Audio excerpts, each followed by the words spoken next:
Welcome back to the KEV Talks podcast, listeners, and thank you for being here for episode 3, Gotta Have Faith. In today's episode, I'll dig into the differences between faith, religion, and spirituality, and we'll review 4 ways the National Alliance on Mental Illness, or NAMI, says faith can help our mental health. But first, a word from our sponsor. Today's episode of KEV Talks is sponsored by, you, the listener. Thank you for clicking play and for tuning into the show. KEV Talks is the show that provides compelling interviews and value-added perspectives on topics primarily in the healthcare, wellness, technology, and public safety spaces. So enjoy your commute. Do we still do that? Coffee or morning walk, and let's fly into the KEV Talks podcast in 3, 2, 1. My faith has waxed and waned over my life.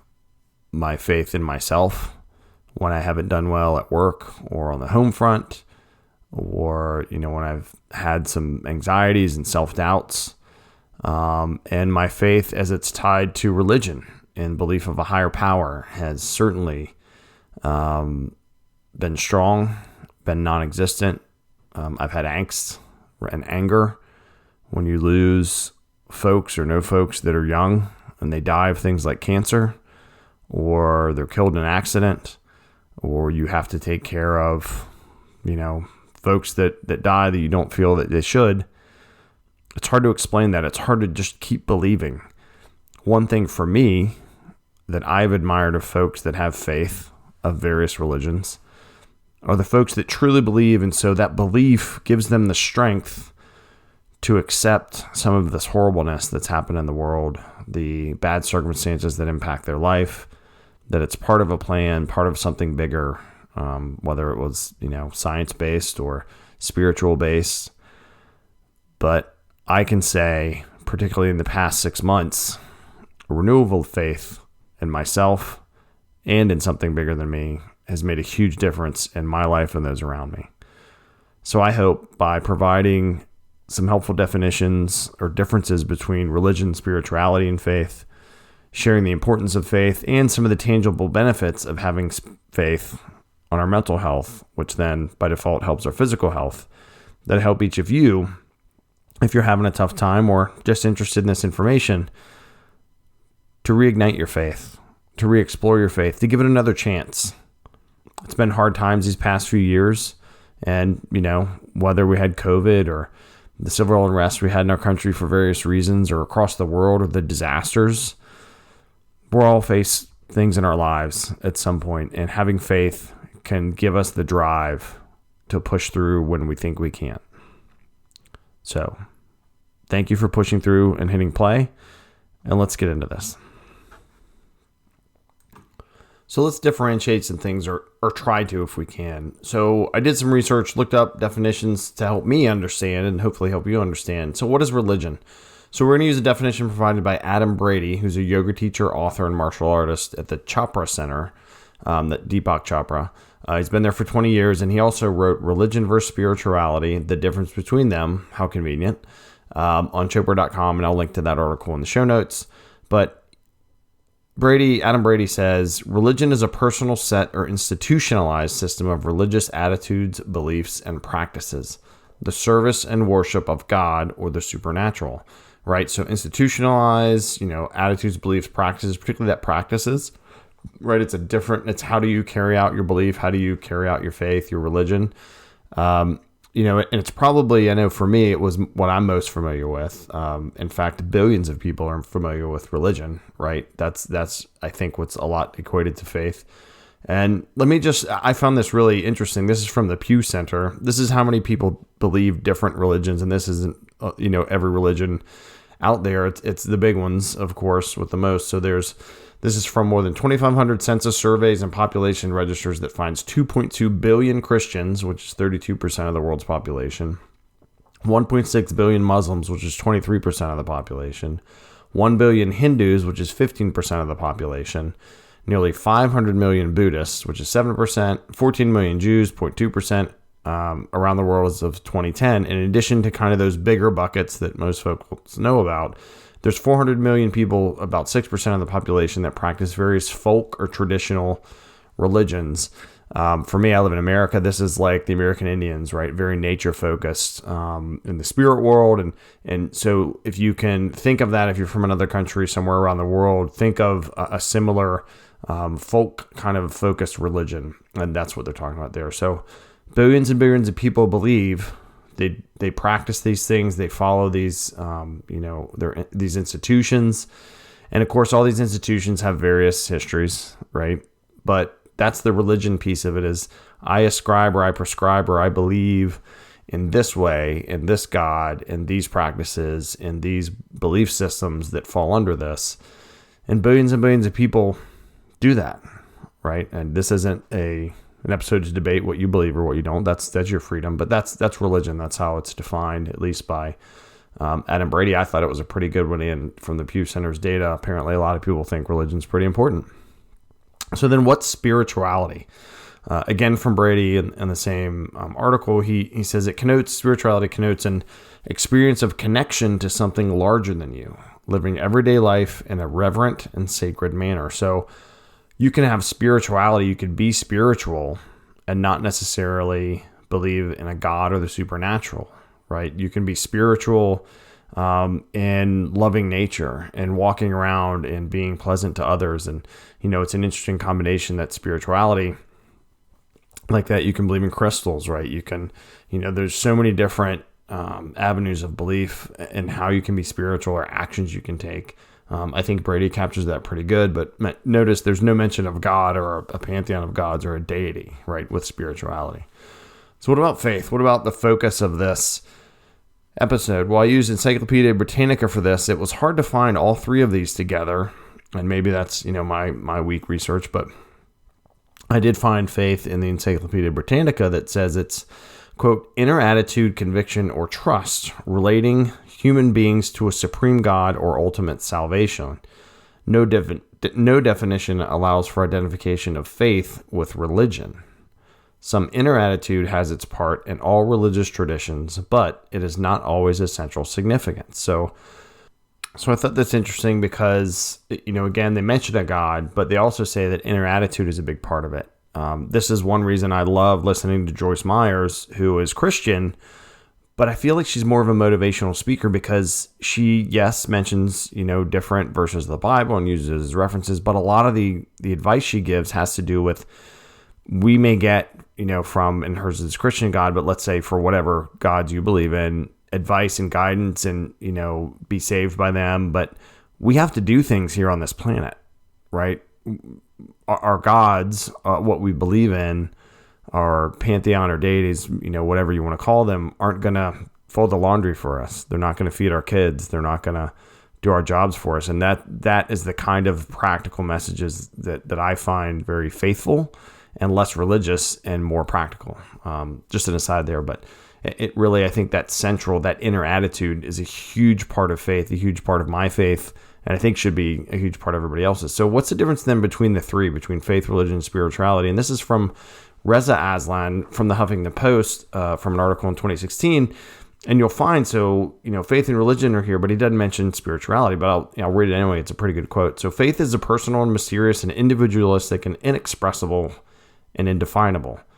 Religion is merely the language that you use or can use to express what is fundamentally inexpressible, to define what is undefinable, quote. I thought that was a really good way to basically say it's hard to define faith. I agree. It was super hard to find a definition that didn't immediately tie it to religion or something else. And religion, like the definition that was provided from Adam Brady earlier, I think Reza's is similar, where it's, it's a language to express what we do. So it's practices, it's kind of institutionalized, those kind of things, or help us define what's undefinable, right? Like, how did we all get here? What happens when we die? Like, what's going to make us a better person? And I don't think that's always tied to religion, but so Reza Aslan doesn't mention all three of them together either. So here's my 2 cents. I agree, and I think faith is an inner and individualistic thing, right, that's often closely related to religion. Our spirituality is how we connect with whatever higher power we subscribe to, whether it be a pantheon of deities, one God above all, nature, or even with nothing. So how can we connect spiritually with nothing or have faith in nothing? Well, I think that atheists and agnostics, they have to have some level of faith in something. It could be faith in the Big Bang Theory, faith in science over religion, or faith that they can lift a certain weight, right, or accomplish a certain goal. But there's a faith there that isn't 100% tied, or at all, if you're agnostic or atheist, right, to a God or to gods or, whatever, to something spiritual. So why then do I think we got to have faith? I think we have to have faith because believing in ourselves is the cornerstone of accomplishing anything in life, right? We need to have faith that we can drive a car on the road, that we can give the speech in front of others, we can perform as an EMT on the street once we've completed our training. But how does faith really help our minds and our mental health? So I'm going to use a list from the National Alliance on Mental Illness, or NAMI, N-A-M-I. And it has 4 things listed there, and there's way more than this, I'm sure. So again, let me know on the feedback form on the kevtalkspod.com website. But the first thing they talk about is meditation. And so their comparison is kind of meditation to prayer, or prayer to meditation. Meditation is in so many books about mental health, treating anxiety, mindfulness. I talked about it on The Body Keeps the Score. I talked about it in Mindfulness for Warriors, and we'll talk to Kim Colgrove on a podcast interview in the future, who wrote that book. It's such a huge tool that helps us learn how to center our mind, how to address ourselves, which we don't always want to do, right? We're sad, we're mad, we're scared, we're angry, we're depressed, whatever we're feeling. Sometimes we don't want to look inward. It's easier to look outward, to sleep, to, numb things with substances, to watch TV, to be on social media. But practicing meditation helps our minds slow down and disconnect, and we need that. And so by way of a prayer practice that could fall under faith, right? Your faith is taking you to believe in whichever practice, whichever of those practices or institutionalized kind of mechanisms that you pray with. And the example NAMI talks about is like Catholics, right? There's prayer beads. It's very ritualized service. I'm familiar with that. I grew up Catholic.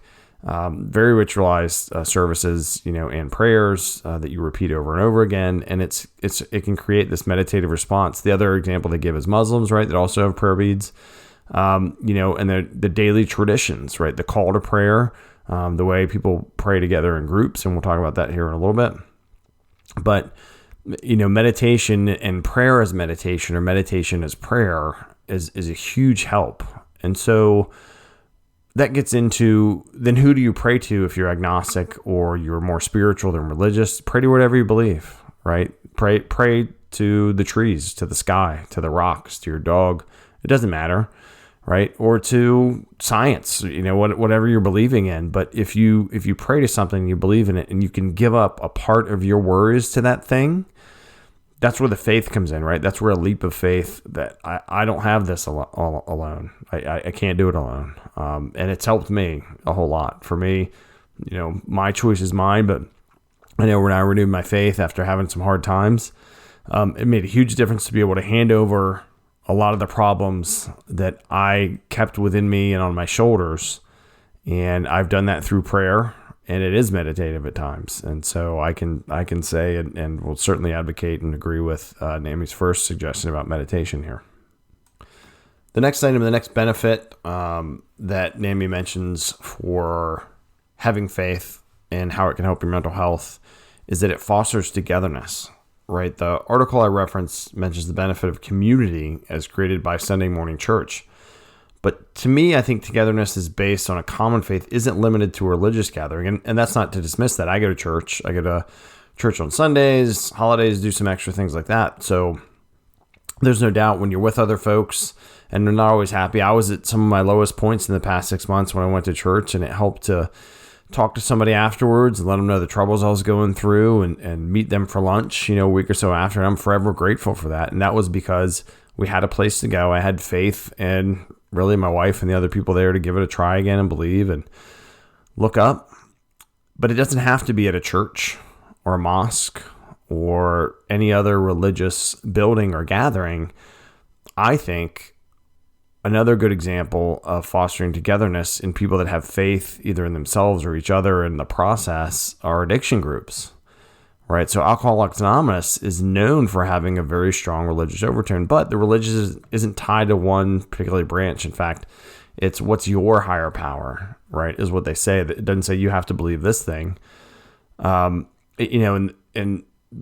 I believe that the faith in those groups like AA is that one can show up and be with like-minded people or like suffering people without judgment, right? When you're in a hard time, when you're addicted to alcohol or drugs, and you need help, maybe you don't want to get the help. Maybe you're desperate and you have to get the help. You're going to walk through doors and not know who's on the other side, not know what it's going to be like, not know if they're going to accept you, but you'll get a sense of togetherness from the group because they will accept you. They get it. And without having faith in yourself to walk through those doors or in a process you don't know about, you'll never go. So faith in the instance of being able to foster togetherness is critical for healing, for many things. A third benefit that NAMI mentions in the article, and I'll expand on, is that faith can provide a common understanding, whether it's faith in religion, faith in spirituality, faith in each other. It's similar to the Alcoholics Anonymous story that I mentioned or things like that. And the article mentions answering the why me question, not with science, but with religion. Again, they use the term religion, and it's so interchangeable in most of the stuff that I've read. But if you have a common understanding of what it's like to not be able to stop drinking or take drugs, or what it's like to be depressed or be anxious or have postpartum depression, or to lose someone to cancer or to have cancer, or, there's so many different support groups out there that you have to have faith to be part of. You have to take that first step. And religion is part of the backbone of some of them. Religion is an option for some of them. But I have also asked the why me question. Why did I get cancer when I was younger? Why did I watch people die in front of me? Why couldn't I save this young woman, right, that died in childbirth? Like, so many different questions that I've had. And you can drive yourself crazy by trying to answer them on your own. And so whatever you believe, going to a group, whether it's an organized religious group, whether it's a faith-based group of various denominations, talking with other people is therapy, right? When you go to therapy, it's like group therapy. But everybody happens to maybe believe similar things are the same. I don't know that even Christians believe the exact same thing, right? There's so many sects of Christianity and other religions. It's a tough one, right? And it, like I mentioned, it's caused me pause and anger and frustration in my own religion under the umbrella of faith, and my higher power that I believe in, because I don't understand it all. But for me in this life, I don't know that we can ever understand it all, right? There's a reason people do research their whole lives and never get all the answers. No one that I know of, that I've ever heard of, knows for sure how we got here, where we go when we leave here, right? But the talking to other folks, the working through, self-blame and survivor's guilt and things like that with groups. There's, so many different groups that we have to have faith to be part of, or faith can be central to, faith and religion, so that we can have a common understanding that then makes us not feel isolated and on an island. Because when we're isolated and on an island and we don't have a common understanding and we don't have togetherness, that's when things get sticky, right? That's when folks feel isolated and they kill themselves. That's when folks can fall into a deep depression, have anxiety, and anxiety and depression's gotten so bad, at least, the past few years with people being isolated. So I know it helped me a whole lot, being isolated a whole lot, working on my own at home, to get back out in the world, to go to some groups, to go to church and be around people and just get more involved. And so I'm still working on the understanding piece. That's something I'll probably work on forever. Why these people? Why was I there?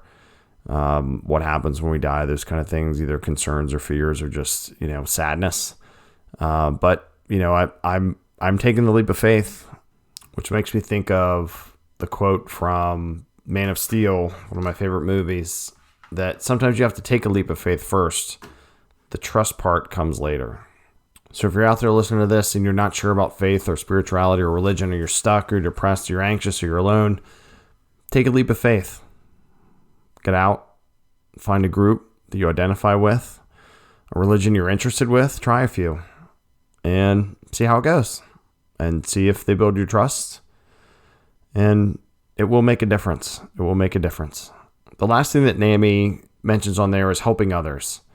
And this is something that has really helped my mindset. And not because I didn't help others. My really whole life has been about helping others, largely medically with disaster management, project management, customer service and IT. But it's different, in your personal life, it's different. Maybe when you get to a place where you're really self-focused or you're just not focused on things because you're depressed, you're upset or something like that. But, having faith, having spirituality, having religion, all those together, one of each, it makes a big difference when you start to say, okay, how can I help other people today? How can I not focus on myself? How can I focus on something bigger than me? Whether it's just the natural world, the spiritual world, those that are hurting because something happened to them or their family members, the folks behind me in the Starbucks line that I'm going to buy a coffee, the kids I'm going to coach at youth football. It makes a difference in your mind and it feels good, right? Which is a big deal. It's not a pat on the back. Look at me, look what I'm doing. Because, a lot of things that we do that help others don't necessarily need to be that. I guess this podcast wouldn't count as that since it's out all over the place. But when you start to help others, whether it's you volunteer at your church, whether you volunteer in your community, whether you just become more helpful around the house, cleaning your room when you're supposed to, that changes your mind and the way you think and your happiness. And it's a big pillar of helping your mental health because first you've helped yourself, right, to get strong enough to get up, get going. And you have then realized, you know what, I'm good enough. I'm going to go help other people. And it takes also the focus off some of your troubles because you're focused on helping other people. Say you're having a bout of insomnia. We did Got Sleep right on episode 2. And I had that bout and I just some days so upset, right? Just so upset. I'm crying in the morning. I'm so tired. I can't sleep. I get up 3-4 times a night, not sleeping well. And no, I have to be there for my kids today. I have to be there for my wife today. Right? My faith that I can do it. Folks have done this more tired with less than me. So I'm going to focus on helping others. Helped pull me through days that I thought I just couldn't do it. Honestly, I thought my mind's not working. I can't get my body to work. But I was wrong, right? I was wrong. And the faith in the words my wife said that, yes, you can. The faith in, for me, the prayer that I did, the meditations that I did, and the focus on helping others got my feet moving, made me step forward. And I know it's done the same for others. And I know it can do the same for others. Maybe for you, if you're listening and you're stuck like that too. If you're tired, if you're upset and you're focused on all your own problems, point your focus outward and focus on helping others. And your problems won't necessarily go away, but they will be a little bit less with each step, with each task that you do, with the increased patience that you have with other people. So I think this is a good list from NAMI. It's some good benefits. There's a lot more. I may revisit this, but meditation, right? It's a very similar to faith, to prayer, to spiritual, being somewhere. Fostering togetherness, right? Faith-based groups of all different kinds that get together. You're together in a group with like-minded people. You can have a common understanding of the good, of the bad, of the worst, of the best. Which can help give you perspective. One thing I found out really over the past 6 months when I had anxiety and panic and dealing with PTSD and just family stuff, man, it just builds up, right? Is that a lot of other people have a lot of problems. And when you're not in a great place and you feel bad, you think it's just me. I'm the only one with this problem. We're similar. Everybody else's life is great, but it's not true. And, I found that out. Togetherness, going out, being with other groups, being with other people, getting a common understanding that, yeah, I had that. I've dealt with PTSD. I've been depressed, right? From folks that you would never know it. And you don't know unless you reach out.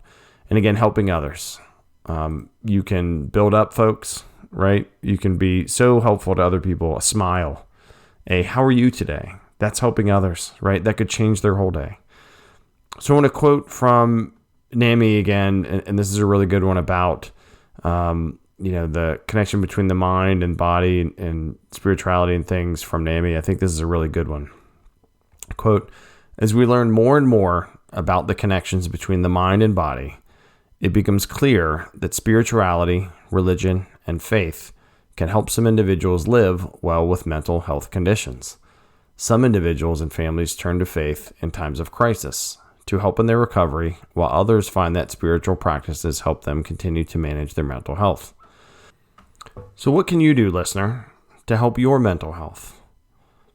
My opinion is to start a mindful meditation practice. I've mentioned Headspace, I use it, but there's so many meditation things. You can look up stuff online, YouTube, everywhere, just something. Or go sit outside for 5 minutes without your phone and just listen. Or 10 minutes, build up to 10 minutes. Go see other people if you don't already regularly, right? Go sit in the back of a church during service.